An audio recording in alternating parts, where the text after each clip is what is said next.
and I are here to talk about the recent upsurgence of found footage films. My biggest annoyance really is the fact that, and maybe this is where I really,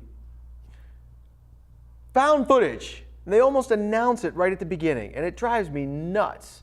But we were talking some examples. Okay, so obviously the most recent Chronicle, which has been getting great reviews by critics and just audience members alike. It's doing really well at the box office. That says something. And then you've got ABC's new show, The River, which is found footage kind of show. It's been getting interesting reviews. It's been getting good viewership. From Just started. perhaps one of the most recent masters of it, Oren Peli, who produced and directed the first Paranormal Activity. Right, and obviously that whole series has found footage taken the world by storm. You've got some not so popular ones. Well, you've got Devil Inside, which did great at the box office, which says something for, like, hey, this is found footage, people want to see it, but then the reviews were not so good. Yeah. And then you've got stuff like Cloverfield and Diary of the Dead and that crap. Going back to probably one of the most famous ones would be the Blair Witch Yes. Project, sorry. Yeah. So, but see, my thing with the Blair Witch is, was it more successful because it was the start of the found footage, or was it more successful because of marketing? I call marketing. I would like to put a side note, either way, the movie sucked. Second that. Okay, so what is the deal with found footage? Is it really a genre? Okay, some people say that with found footage, you're kind of using a gimmick, a technology, like a way to film something to cover up for a lack of story. But I think with Chronicle, that proves that's not necessarily the case. Chronicle's got a great story. And one of the things I like about Chronicle is most of these found footage things are around horror films.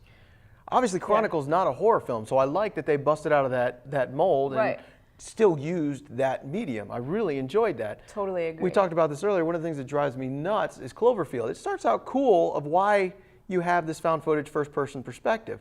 But when they get to the point that they're crossing the building, it's like, hold the camera, but show me as I'm doing it. It's like, come on. At some point, your life is more important than this damn camera. No. You're not going to have it. There's no reason to have it anymore. And that's where we talked about the story.